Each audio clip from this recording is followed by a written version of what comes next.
আগস্টে অন্নপূর্ণা যোজনার ৩,০০০ টাকা পাবেন কি? কি দেখে বুঝবেন আপনি অন্নপূর্ণা যোজনার যোগ্যতার নিরিখে পাশ হয়েছেন? সরকার এবার দিল বিরাট আপডেট।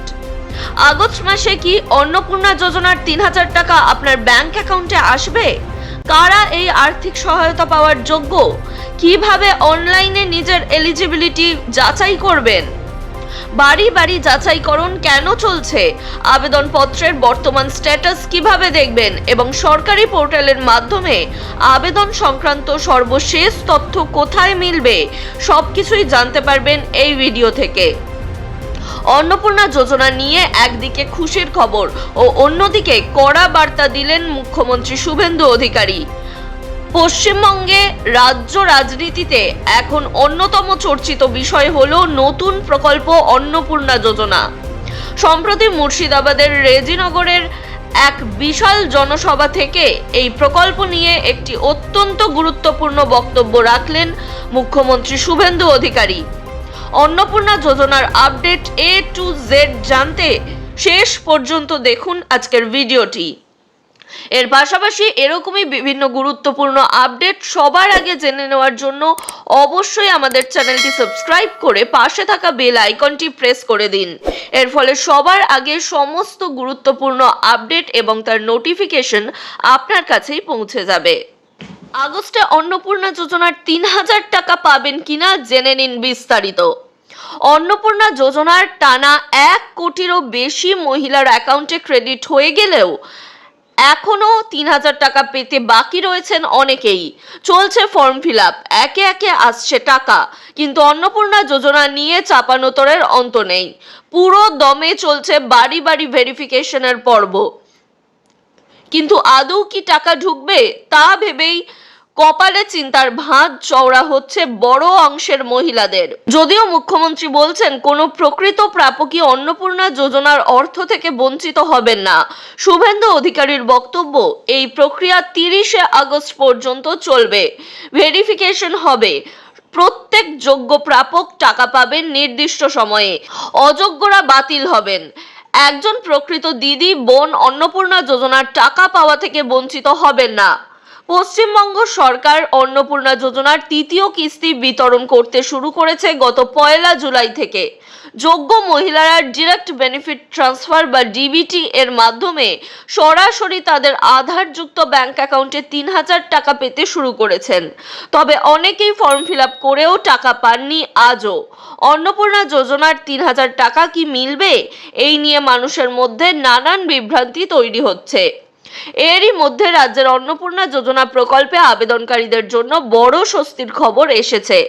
আবেদনপত্রে ভুল তথ্য বা ত্রুটির কারণে যাদের আবেদন বাতিল হয়েছে বা যাচাই প্রক্রিয়ায় আটকে গিয়েছে তাদের জন্য গুরুত্বপূর্ণ পদক্ষেপ করতে পারে রাজ্য সরকার, এমনটাই জানা যাচ্ছে সূত্র মারফত। সূত্রের খবর, ফর্ম ফিল আপের সময় ভুল ক্ষেত্রে শীঘ্রই অন্নপূর্ণা যোজনা পোর্টালে একটি নতুন এডিট অপশন চালু করা হতে পারে। এর মাধ্যমে আবেদনকারীরা নিজেদের আবেদনপত্রে থাকা ভুল সংশোধন করে পুনরায় ভেরিফিকেশনের জন্য পাঠাতে পারবেন। আবেদন করেও এখনো অনেকেই পাননি অন্নপূর্ণা যোজনার টাকা, তাদের জন্য রাজ্য সরকারের তরফে এবার পদক্ষেপ করা হয়েছে।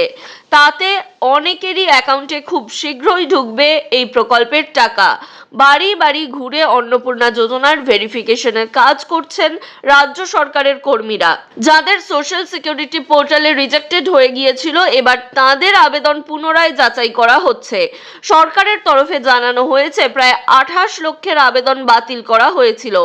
অনেকেরই আবেদনের স্ট্যাটাস এখন আন্ডার এনকোয়ারি, অর্থাৎ তাদের নথিপত্র আবার করে ম্যানুয়ালি হাতে কলমে যাচাই করা হচ্ছে। পশ্চিমবঙ্গের রাজ্য রাজনীতিতে এখন অন্যতম চর্চিত বিষয় হলো এই নতুন অন্নপূর্ণা যোজনা প্রকল্প। এই সরকারি প্রকল্পকে কেন্দ্র করে সাধারণ মানুষের মনে যেমন বিপুল উৎসাহ রয়েছে, তেমনি প্রশাসনিক স্তরে চলছে কড়া নজরদারি। সম্প্রতি মুর্শিদাবাদের রেজিনগরে এক বিশাল জনসভা থেকে এই প্রকল্প নিয়ে একটি অত্যন্ত গুরুত্বপূর্ণ বক্তব্য রাখলেন মুখ্যমন্ত্রী শুভেন্দু অধিকারী। তিনি স্পষ্ট করে দিয়েছেন যে এই সরকারি প্রকল্পের সুবিধা পাওয়ার ক্ষেত্রে কোনো রকম অনিয়ম বা দুর্নীতি বরদাস্ত করা হবে না। একই সঙ্গে তিনি যোগ্য প্রাপকদের একটি অত্যন্ত বড় ও খুশির খবর শুনিয়েছেন এই সভা থেকেই। কি সেই খবর জেনে নিন এই ভিডিও থেকে।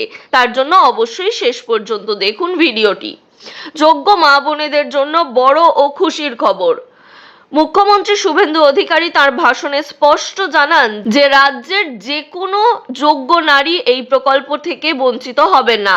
তিনি তথ্য দিয়ে বলেন যে ইতিমধ্যেই 1,20,00,000 মা বোন ও দিদির ব্যাংক অ্যাকাউন্টে এই টাকা সরাসরি পৌঁছে দেওয়া হয়েছে। মুর্শিদাবাদ জেলার কথা উল্লেখ করে মুখ্যমন্ত্রী জানান এই জেলা থেকে মোট 15 লক্ষ আবেদন জমা পড়েছিল। তার মধ্যে কোনো ধর্ম, বর্ণ, দলীয় ভেদাভেদ না করেই 12 লক্ষ মহিলার অ্যাকাউন্টে গত 1 জুলাই 3,000 টাকা পাঠানো হয়েছে। বাকি আবেদনপত্রগুলো খতিয়ে দেখার কাজও অত্যন্ত দ্রুত গতিতে এগিয়ে চলেছে। খুশির খবরের পাশাপাশি অনিয়ম রুখতে অত্যন্ত কড়া বার্তা দিয়েছেন শুভেন্দু অধিকারী। তিনি পূর্বতন সরকারের আমলের প্রসঙ্গ টেনে এনে একটি চাঞ্চল্যকর তথ্য মানুষের সামনে তুলে ধরেন। তিনি জানান আগের সরকারের আমলে চালু থাকা মহিলাদের প্রকল্পে প্রায় 10 লক্ষ পুরুষ আবেদনকারীর নাম যুক্ত ছিল। নারীদের জন্য বরাদ্দ টাকা কিভাবে পুরুষদের অ্যাকাউন্টে যাচ্ছিল তা নিয়েও তীব্র ক্ষোভ প্রকাশ করেন তিনি। এই ধরনের বড়সড় জালিয়াতি রুখতে বর্তমানে অন্নপূর্ণা যোজনার আবেদনপত্রগুলো অত্যন্ত গুরুত্ব সহকারে ঝাড়াই বাছাই করা হচ্ছে। 30 আগস্ট পর্যন্ত চলবে ভেরিফিকেশনের প্রক্রিয়া। রাজ্যের প্রশাসনিক স্তরে জানিয়ে দেওয়া হয়েছে এই তারিখ পর্যন্তই অন্নপূর্ণা যোজনার ভেরিফিকেশন চলবে। প্রশাসনিক স্বচ্ছতা বজায় রাখতে রাজ্য জুড়ে এখন ব্লক স্তরে জনতা শিবিরের মাধ্যমে ফর্ম নেওয়ার কাজ চলছে। মুখ্যমন্ত্রী জানিয়েছেন আগামী 30 আগস্ট পর্যন্ত এই ভেরিফিকেশন বা অন্নপূর্ণা যোজনার আবেদনপত্র যাচাইয়ের প্রক্রিয়াটি অত্যন্ত সক্রিয়ভাবে চালানো হবে। এনকোয়ারি অফিসার এবং বিশেষ ডেটা ব্যাংকের মাধ্যমে প্রতিটি তথ্য পুঙ্খানুপুঙ্খভাবে দেখে তবেই সবুজ সংকেত দেওয়া হচ্ছে। এই যাচাই প্রক্রিয়ার মূল উদ্দেশ্য ভুয়ো ও অযোগ্য আবেদনকারীদের তালিকা থেকে সম্পূর্ণ বাদ দেওয়া। এর ফলে প্রকৃত মহিলারাই কেবল এই প্রকল্পের সহায়তা পাবেন। সরকারের নতুন লক্ষ্য কি? কবে মিলবে এই 3,000 টাকা? বিজেপি সরকারের ক্ষমতায় আসার পর পূর্বতন লক্ষ্মীর ভান্ডার প্রকল্পের নাম পরিবর্তন করেই অন্নপূর্ণা যোজনা রাখা হয়েছে। এর পাশাপাশি মহিলাদের জন্য ভাতার পরিমাণ বাড়িয়ে সরাসরি দ্বিগুণ অর্থাৎ 3,000 টাকা করা হয়েছে। তবে এই নাম বদল ও ভেরিফিকেশনের জেরে অনেকের নাম বাদ যাওয়া নিয়ে সরব হয়েছেন বিরোধী নেত্রী মমতা বন্দ্যোপাধ্যায়। তিনি ফেসবুক লাইভে এসে একাধিক অভিযোগ করেন এবং বলেন লক্ষ্মীর ভান্ডারের তালিকা থেকে বহু মা বোনের নাম বাদ দেওয়া হয়েছে। এর কারণে তারা হাহাকার করছেন। এই রাজনৈতিক চাপানুতরের মাঝেই মুখ্যমন্ত্রী আশ্বস্ত করেছেন যাচাই পর্ব শেষ হলেই সমস্ত যোগ্য নারী তাদের অধিকার বুঝে নিতে পারবেন। এর থেকে স্পষ্ট হচ্ছে যে আগস্ট মাসের শুরুর মধ্যেই অন্নপূর্ণা যোজনার 3,000 টাকা আপনাদের ব্যাংক অ্যাকাউন্টে ক্রেডিট হয়ে যাবে। আপনারা কারা কোন জেলা থেকে দেখছেন অবশ্যই আমাদের জানান। ইতিমধ্যেই কিন্তু দ্বিতীয় কিস্তির টাকা এক এক করে দেওয়া হচ্ছে উপভোক্তাদের ব্যাংক অ্যাকাউন্টে। আপনাদের জেলা আমাদের কমেন্ট করে জানান, তাহলে সেই জেলা অনুসারে কোন জেলায় আগে টাকা ঢুকবে সেই সম্পর্কে বিস্তারিত জেনে নিতে পারবেন। এর পাশাপাশি এই ভিডিও বিপুল পরিমাণে শেয়ার করুন যাতে আপনার আশেপাশে থাকা অন্নপূর্ণা ভান্ডার প্রকল্পের গ্রাহকেরা এই সম্পর্কে জানতে পারেন এবং যারা টাকা পাননি তারা সঠিক তথ্যটি জেনে নিতে পারেন ভিডিওটি থেকে।